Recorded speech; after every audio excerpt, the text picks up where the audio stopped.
Hello and welcome to Madhu Decodes. This episode, we are joined by Harry Latos, who is the founder of acquired.com, and he's transforming the way businesses do outreach. He's a lead generation expert.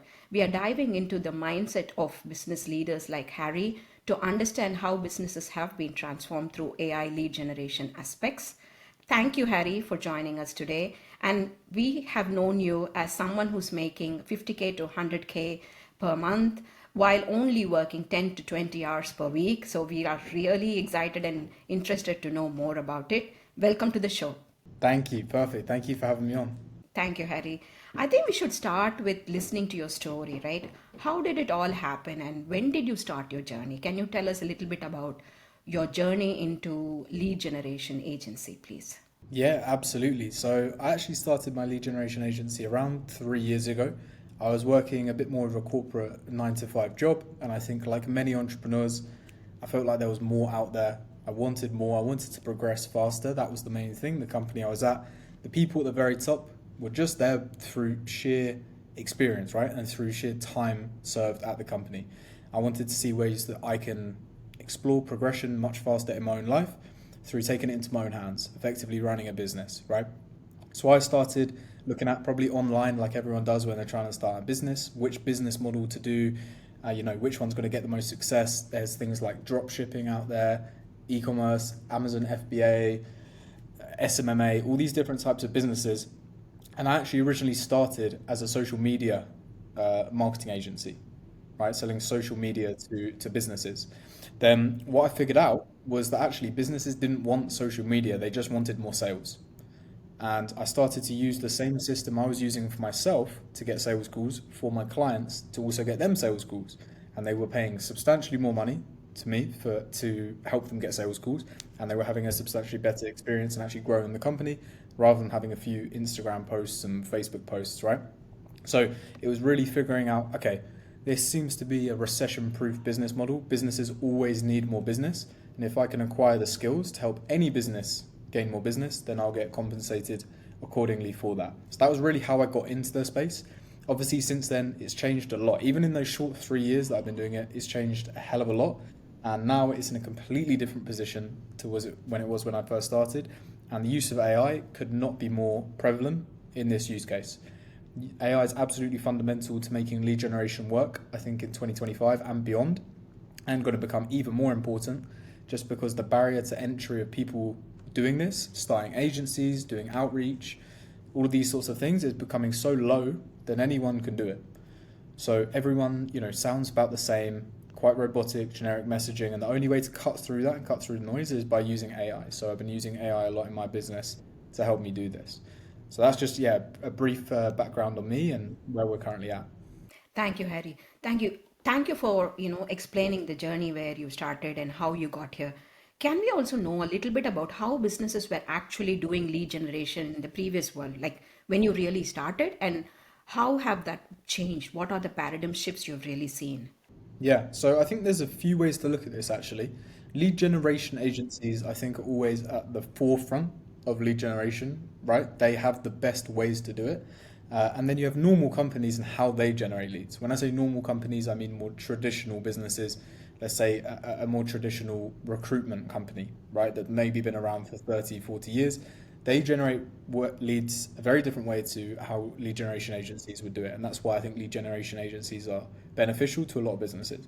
If we take one end of the spectrum, which is the old-fashioned traditional way of doing it, it will be a lot on the phone, talking to people one-to-one, manually, going to networking events, going and facilitating in-person relationships, which I think is absolutely important. Of course it works, otherwise these businesses wouldn't exist. It absolutely works.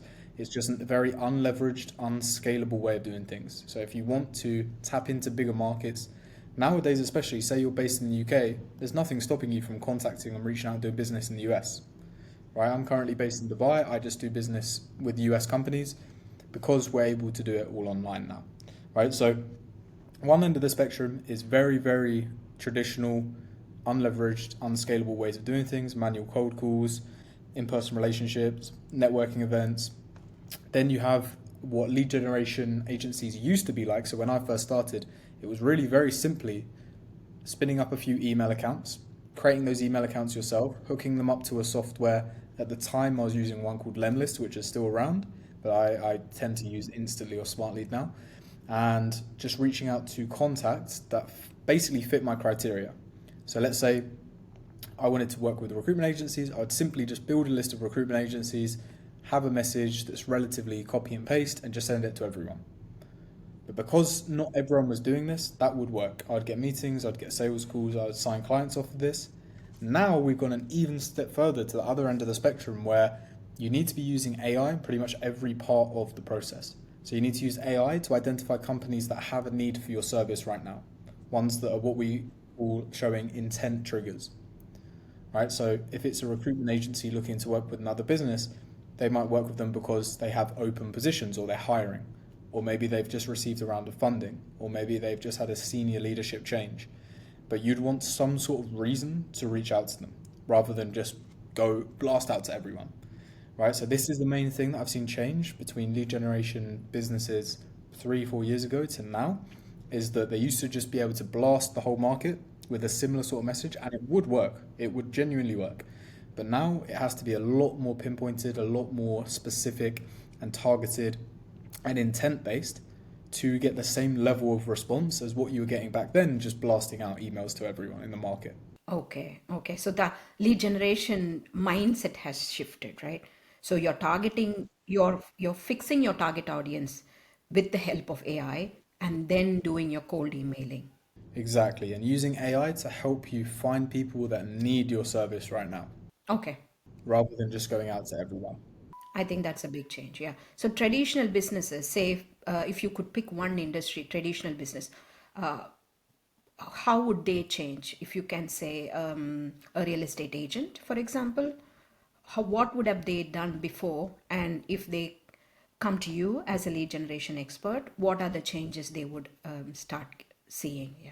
Yeah, absolutely. So I don't work with many real estate companies, but I'll give some examples that I can think of. I don't know if these would be the very best, but this is what comes to my mind. Let's say, once again, for cold email and cold outreach, it would need to be B2B, so selling to another business. So it'd be the likes of commercial real estate, for example. And commercial real estate companies, instead of once again trying to dial everyone and have big SDR teams to do this manually, they could set up an infrastructure of cold email accounts or use LinkedIn accounts and use automation to reach out to people that may need this, right? For example, fast expanding, say, businesses that are looking to set up in new locations, maybe they would reach out to them because maybe the commercial real estate company would help them open new offices or branch out to new locations, etc. These sorts of things. Companies that have also received funding, maybe some of that will go into commercial real estate potentially. These sorts of things are the things that I would look at. And honestly, I would use AI to help me figure out what the best intent triggers actually are. So it's a multi-layered approach with AI. So I say I want to work with a commercial real estate company. I then use AI to help me identify the triggers that would indicate a need for me. Maybe, as I say, it's funding, office changes, these sorts of things. And then I could also use AI to find these companies that are exhibiting these properties, if you like, exhibiting these characteristics, and then use AI to write a personalized email to each of them.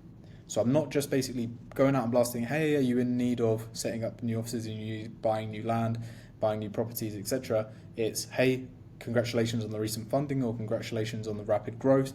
Notice you may be looking to expand into XYZ. Here's how we can help.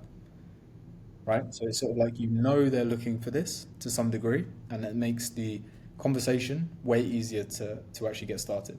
Nice. Thank you, Harry. So now you've unpacked how to look for your target audience, really speaking, right?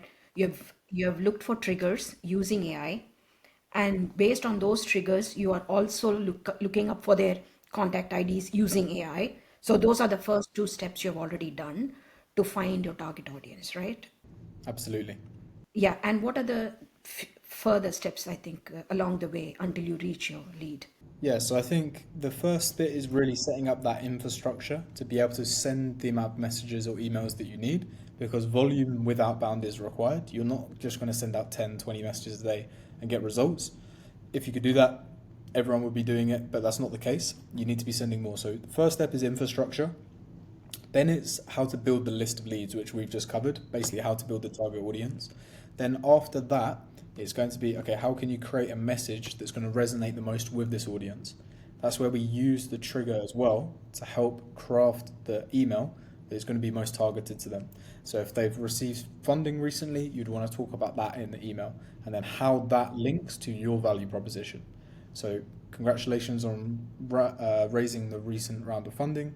Here's potentially how you could use that for the maximum, growth of the company, right? Whether that's expanding into new locations, hiring new people, rebranding, all these sorts of things, depending on what service you sell. But linking that intent trigger to what you actually sell in your email using AI is going to be the next bit. So actually crafting the message itself. Then once you've sent these emails out, you've reached out to the people, then it's going to be a question of response handling. You'll get people say yes, you'll get people say no. Obviously, we're going to focus on the people that say yes and are interested. And we want to develop automations that will be able to get back to these leads as quickly as possible, or empower our team, empower your SDR team to get back to those leads as quickly as possible with the most relevant message possible. And even that is going to be an AI triggered. Yes, yeah, absolutely. So you have explained throughout the journey of lead generation how AI is helping and transforming businesses to do lead generation itself, correct? Exactly, yeah. Thank you, Harry. What type of businesses should use this method of lead generation, or in your experience, which businesses have seen this being profitable? Yeah, so really any business, I believe, that is B2B, so sells to another business, and has a lifetime value of a customer of at least $10,000 to $20,000 annually will benefit from this. This isn't for the likes of SaaS companies who sell a $10 a month subscription, because the cost of the AI, the cost of the email accounts, the cost of the infrastructure is going to outweigh, unless you're making substantially more profit on the back end, right, over years of subscription renewals, you're not going to make it profitable. So effectively, any company, this will work for any company where the unit economics work. If you can acquire a customer for less than, ideally, like a third of the LTV. The reason why you do a third is to factor in margins and growth. But if, let's say, you make $10,000 from a customer, you can effectively spend $2,000 to acquire that customer and be profitable and continue to grow off the back of that, and use that profit to once again acquire more customers, right? So this is applicable for really any B2B business. If it's not B2B, it's B2C, then I would use advertising or content. But any B2B business with an LTV of at least $10,000. Thank you, Harry. So advertising, content, and outreach, lead generation outreach, are the three methods that you think are working. So for smaller businesses, maybe it is advertising and content. For B2Bs whose ticket value is a lot higher, then this method is going to be suitable for them, right? Absolutely, yeah, spot on. Thank you. Can you give us a few examples of industries you have helped? Any of your customers or case studies, please? So we've done a lot of work in the recruitment space. We've helped a lot of recruitment agencies sign larger scale contracts. So we've had ones where they've had 25, 30 plus positions per client. This is equating to around $200,000 to $300,000 worth of fees for our clients. Also logistics and construction companies. We've also worked with some SaaS companies as well that are on the higher end, bit higher ticket, and breaking into enterprise. But mainly recruitment agencies, construction companies, logistics companies, these sorts of businesses. Thank you, Harry. And you think there are going to be other businesses out there who can benefit, and this lead generation is a vast ocean, right? Absolutely, yeah, it's huge. Yeah. You talk a lot about blue ocean strategy and how you find your blue ocean, etc. Can you explain a little bit about that for my audience, please? Yeah, so effectively what the whole notion of a blue ocean market is it's a market that's relatively untapped, and one where you can get outsized returns for your input versus going to a standard market. Let's take, for example, real estate agents in the US. People are probably targeting these a lot, super saturated. Not that you can't do it, of course you can make it work, but let's say you get, just because of the way the markets are structured with how much saturation there is, let's say you get a 1% reply rate on your outreach to US real estate companies. If you then take the same thing and you basically narrow it down a little bit, maybe it's a specific type of real estate, let's for this example just say commercial real estate, and then in a different geography that isn't targeted anywhere near as much, for example, Dubai, then you take it from a red ocean market where everyone is going after to a blue ocean market where basically it has like no competition. No one's really targeting this because they haven't thought of this. So you go from somewhere where they have, 50 people reach out to them a day trying to offer them lead generation to I've even spoken to companies out here where they've had people, 2 or 3 people reach out a month. Oh, I see. With the same script and the same message, you're obviously going to get significantly better results targeting those that aren't targeted as much by your competitors. Thank you for that tip, Harry. Yeah.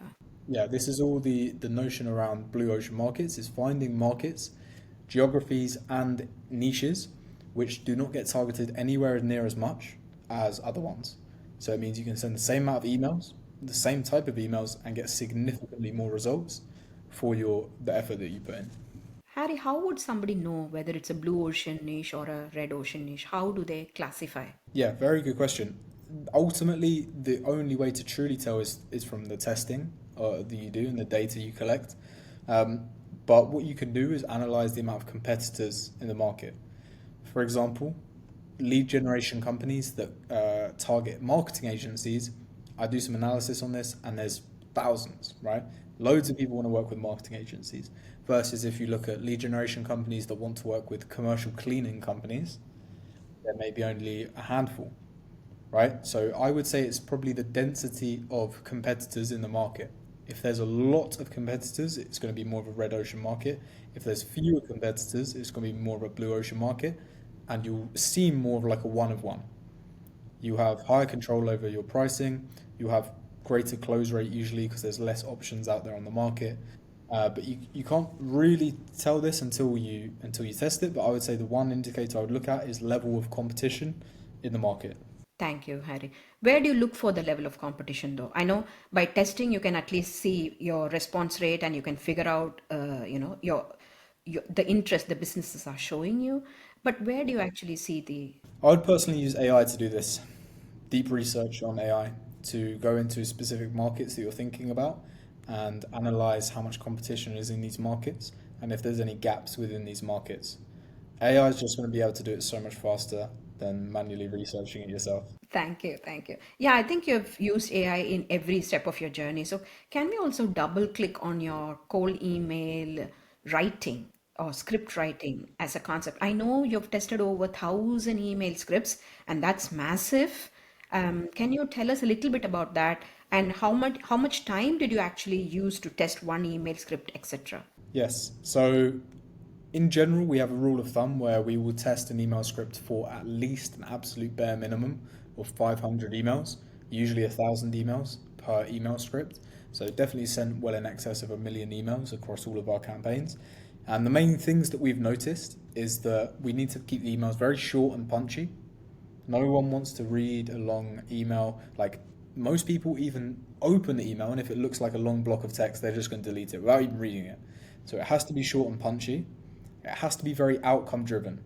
So there's no point talking about the features of what you do or the process of what you do.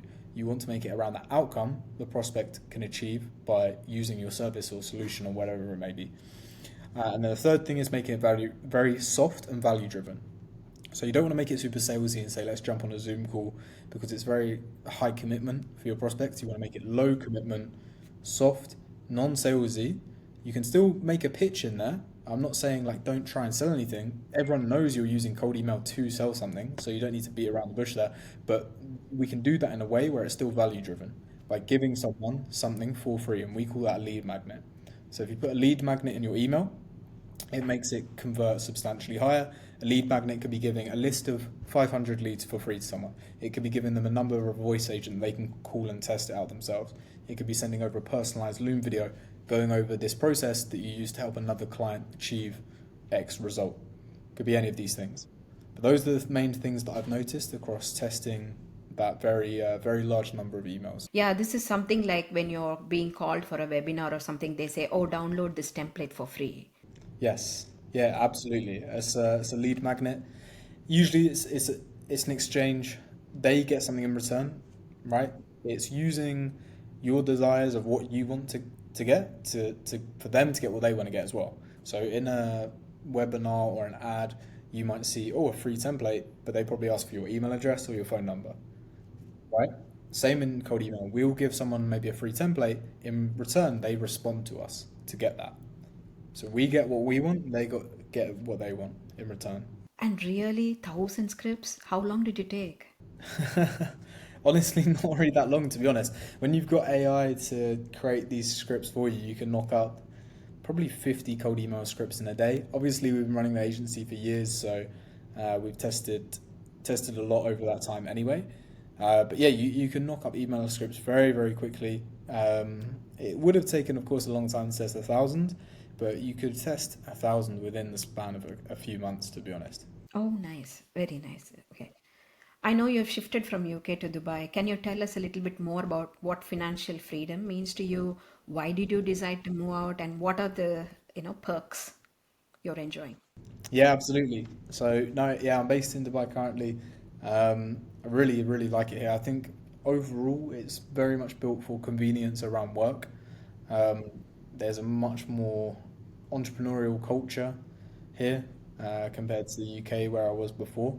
Um, Pretty much, yeah. The main thing I'll say is it's built for convenience. The reasons why I moved over here, I had people that I knew that were moving over here. Obviously, you see stuff about the taxes. That is obviously a great perk, not having to pay really any tax, to be honest, is 0%. It's definitely a benefit. But also the opportunities, the network, the weather. I know, but you're missing UK weather though. It's just turned chilly. For autumn, I think this is a nice weather. The leaves are turning colors now and they're falling. So you're missing Halloween season, Harry. Yeah, yeah, I know exactly. Yeah. So it's not all happiness. There's some things I'm missing out on, but yeah, overall it's been a really good move, and it's yeah definitely opened my eyes to some levels of business that I wouldn't have been exposed to in the UK otherwise. Like people running very very large companies that I've managed to sit down, speak with, even present in front of, which has been really really cool. Um, but overall, it's been yeah, it's just this feels like a community that's built for entrepreneurs. That's the best way I can sort of put it. It's a good segue into the word community you mentioned. It reminds me that you own your own school community, right? So I personally felt learning AI through peer guidance and peer companionship while you're building something or you're facing challenges during your learning. Having that community really helps. But I would like to know your perspective. What triggered you to start your own school community? And what was the culture like when you started picking up your AI skills? Yeah, absolutely. I completely agree. This is how I also learnt the lead generation skills in the first place. Was a mixture between video content and speaking with people that are also doing this. And I often found the greatest breakthroughs came from speaking with other people who are also doing this and learning from the way they're doing it, optimizing my own strategies, etc. So the reason why I started that community was once again to reflect the same way that I learn best. It's got a mixture of video content on there you can go through in your own time, and then also a community of people that you can bounce ideas off. Also, another thing is like seeing wins from other people. I think it gives a herd mentality as well, like progress and pushing forward. When you see people that you're speaking with, chatting with around how to learn AI or lead gen, and you see them signing contracts, see them closing deals, making money, it's very inspiring and motivating, right? And you want to be on board on that train as well. You don't want to be getting left behind. So that's really what I've done, and it came as well from a lot of people just reaching out from YouTube or network and just asking how I do certain things. So I thought it makes more sense to do it in a community where everyone can learn together. It also gives me the option to host Q&As on there as well with the community, so people can just jump in, ask questions, jump out. And like you say, I think it's just a much more efficient way of learning, because I also went to university and thought that I probably wasn't learning the best way I could there, just looking at someone talk about something from a presentation. You actually want to be stuck in trying it yourself, failing, learning, and growing from there. I think so. So, and you have your peer support, right? When you fail, when you're stuck, there is somebody else jumping in to help you, or you both learn together. Yeah. For all you know, the peer may not even know how to solve it, but when you have somebody together to solve it, I think that gives the enthusiasm to proceed further. Yeah. Absolutely. Yeah, I completely agree. Thank you. What would you give as an advice for my young entrepreneurs or young enthusiastic AI learners who are watching this channel? What advice can they pick from you? Naturally, my advice around if you want to start a business is don't necessarily focus on building the back end of the business, building the product, building everything first. I think it's a trap that a lot of people fall into. Of course, you need to build and deliver something fantastic to the market, but I think too many people focus on just doing that and neglect sales and outreach because by nature it is a bit uncomfortable. It's not the most comfortable thing going up to people that you don't know, calling them, emailing them, and trying to pitch your solution. You're probably going to get rejected a bunch of times. People are going to tell you no, tell you to get lost, tell you not to message them. But it's a very, very important skill to learn because that's the only way any business actually can grow, right? The way I say is like sales is like oxygen for a business. Without it, it dies. So learning the sales side of things will really make, I think, business a lot easier because there's a lot of very, very, very talented technical people that I know. Mm-hmm. They struggle to grow businesses because they don't have the sales and marketing function. And a lot of time, even the best businesses won't even have the best back end solutions. They'll just be marketed the best and be sold the best, right? So you want to have that fine balance between, of course, developing something that you have passion for and you enjoy, and building something great, but also not neglecting the hard truth around that sales just makes the business grow. Without it, you don't have a business. So learning sales, I think, is probably the most important thing. Thank you, Harry. And if people can't learn to scale up their business through their sales strategy, then what would your advice be? My advice would be, it's very interesting you say that because I was just thinking actually, my advice to everyone is learn it, but some people naturally, like your personality type, may be the complete opposite to that. Maybe you genuinely feel like you can't sell. I feel like everyone could be trained and you can, everyone's malleable in that sense where you can change your characteristics, but sometimes it doesn't make sense. In that case, I would create a partnership where you could be maybe a back end delivery consultant or the technical person, and you partner with someone who's naturally very good at sales. So it doesn't have to be you learn the skills. I would recommend to at least be familiar with it because sales is more than just selling your product. When you build a team, you have to sell the vision to the team. When you speak to investors, you have to sell the vision. So sales is pretty much everywhere. So it's quite important. But if you don't want to be the front end, like client facing salesperson, then I would partner with someone who's more comfortable doing that. Thank you, Harry. So, have you had pushbacks from businesses? How did you sell yourself in the beginning of your journey? Yeah, so I always thought, you know what, you need to play to your strengths, right? And when I started, truly, I didn't really have any strengths. I'll be honest. I never done marketing. I'd done engineering for my degree. I didn't really have any connections. I didn't really have any network. And I was reaching out to US businesses that I'd never really helped any of them before. So I knew my advantage wasn't actually in my experience. I couldn't beat anyone based off my experience. In fact, I'd lose to everyone. So I had to think about it a different way. What I could do, however, was build relationships with people pretty well. Even over a Zoom call, I could show a lot of interest in them. I can ask them about things they're genuinely interested in and build relationship to the point where they feel like they can trust me and they feel like they can work with me because they enjoy being on call with me as a person. And that was one of the things as I was reflecting, I was quite good at that. I was quite good at speaking with people, building relationship, and just generally getting on with people and listening to their problems and help solve them. So I thought, okay, even though I don't have the experience, even though I don't have the expertise, what I can do is build more relationships with people to the point where they trust me just as much as if I shown them a killer case study. I don't have the killer case study to show them, but what I can do is spend enough time speaking with them on calls, back and forth, answering little, solving little problems they have to the point where they want to give me a shot. And also playing to the fact that at the end of the day, every business owner you pitch to has been in your position. Correct. And there's probably a part of them that they actually admire slash respect about that if you're just starting out. The thing that I could lean on was I was young, just quit my job, and it was like, okay, I sort of need to make this work, and people want to work with you. A lot of business owners are also very charitable and helpful in that way. No matter the age of when you do this, no matter anything like that, everyone's been through that stage. And if you can make it more like relatable, like, okay, I understand. The truth is, I haven't done this before. I don't have case studies. but I'm truly hungry to make this work. I know you were in this position before one day, and I just wanted to see basically if there's any advice, any opportunities you can give that prove myself, right? Prove my worth. So that's the way I went about it, and that worked for me.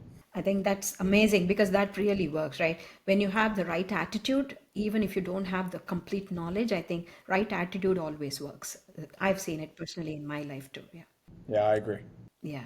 So, what would you advise businesses to think about lead generation, right? If people have not thought about lead generation as a business, why should they think about it? Yeah, ultimately, it all comes down to the goal of a business.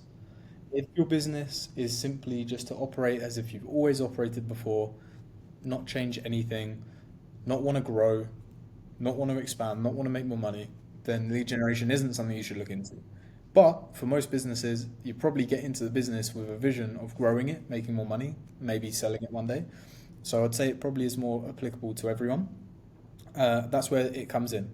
Ultimately, all it is creating a systematized, scalable solution to acquire more business for your business.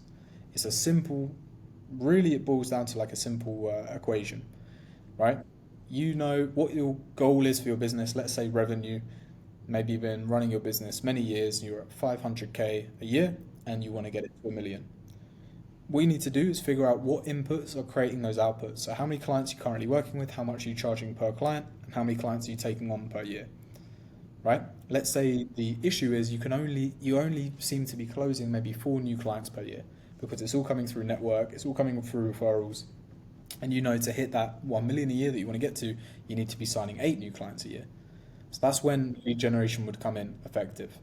At that point, if it's B2B, I'd look at cold email, cold outreach. If it's B2C, I'd look at advertising, one of the two ways. But start to build a system where, yes, it is going to cost you some money to put into the system. Not a lot, maybe a few $100s if you're doing cold outreach. But you would spend this to get it back more in the future, right? So it's really looking at it like an investment. And then from there, you can calculate, okay, if I send 1,000 emails, I get 10 replies, 2 are interested, and 1 jump on a call. Then you can start to reverse engineer the numbers that allow you to create the output. This was like when I scaled my business to the biggest month we ever had was like $100,000 cash collected. That was the biggest month we had. And all I'd done to hit that was reverse engineer how much outreach I needed to do to get that many sales calls, knowing that a certain percentage of those sales calls would close. I think we took around 220 sales calls that month. So we were booking a lot. It was like roughly 8 to 10 a day per business day. And the way I was doing that was I was, once again, then calculating back how many emails, how many LinkedIn messages I needed to send. So I think we were sending around 4,000 emails a day and sending 30 LinkedIn messages a day from 10 accounts. Oh, wow. Amazing. And that amount of volume created the output that I was looking for. And it wouldn't have been possible without AI. Absolutely not, no way. No way. I think the key word is scalability here, right? Scaling your business is, if that's an objective for any business, I think they should look for lead generation through AI. Yeah, absolutely. What kind of AI tools have you been using, Harry? That is an interesting topic for my young AI entrepreneurs or aspiring AI enthusiasts. If you could give them a guidance, please. Yeah. Yeah, so for the go-to-market cold outreach stuff, I've been using a tool called Clay very heavily, quite a lot, clay.com, which you can do a lot in there. You can build lists of contacts, find email addresses, validate emails, create personalized first lines based off people's websites, based off their LinkedIn profiles, all the information you can find online.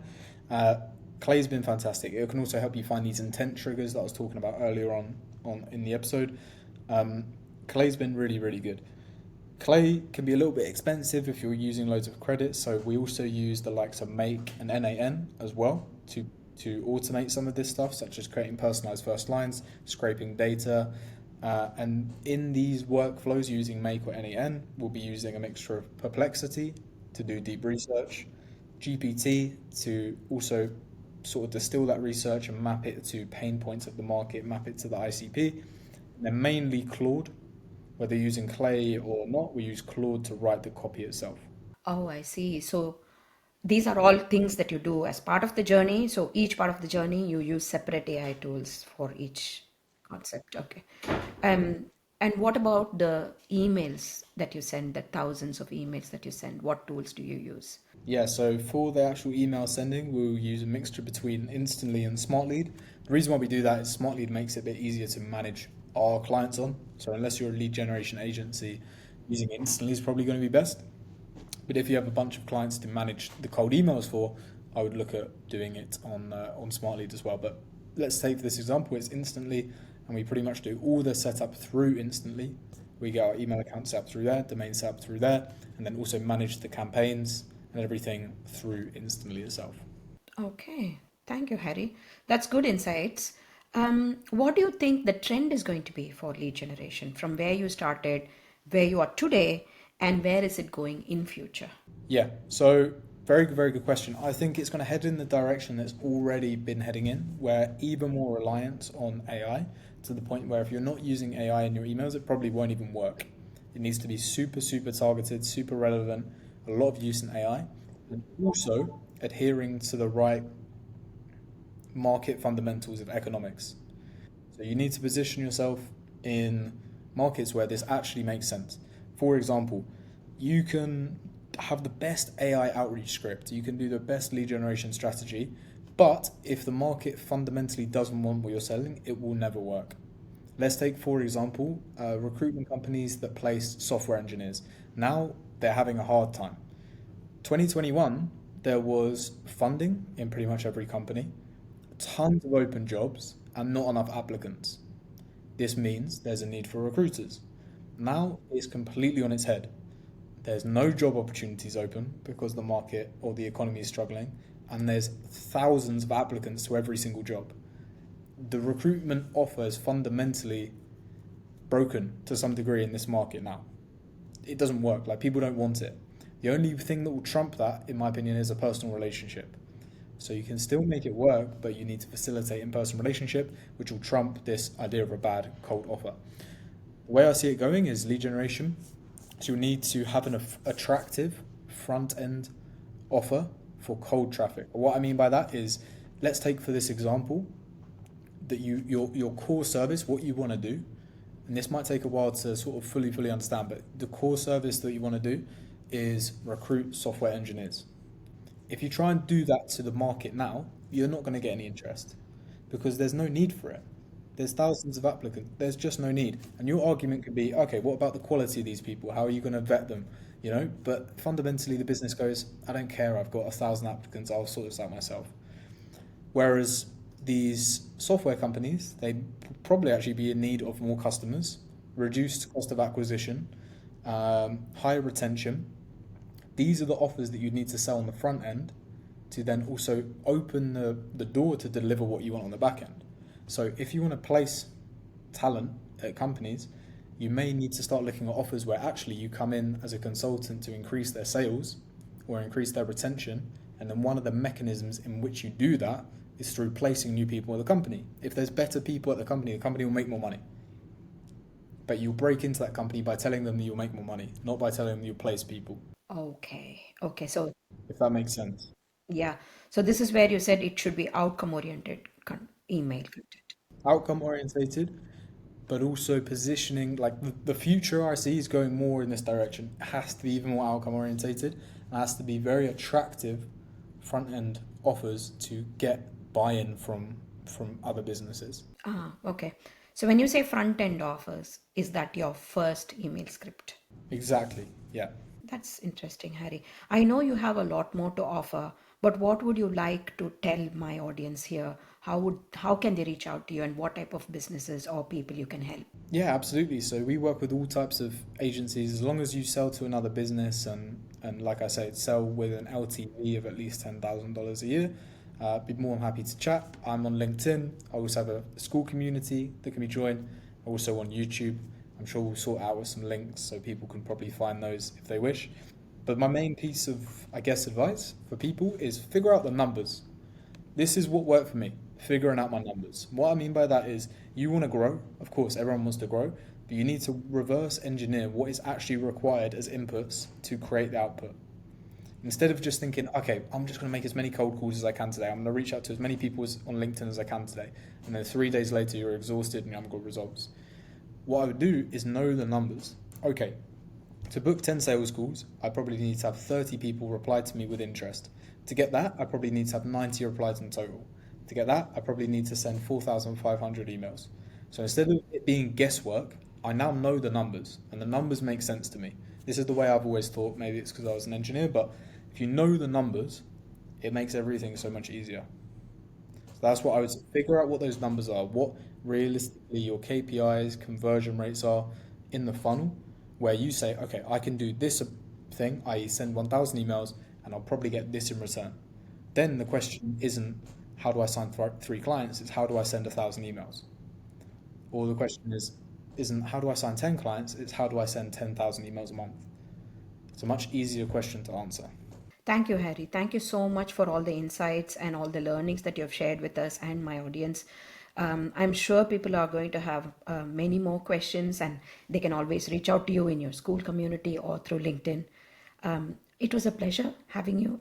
Thank you for having me. It's been a pleasure as well. Thank you so much. Thank you.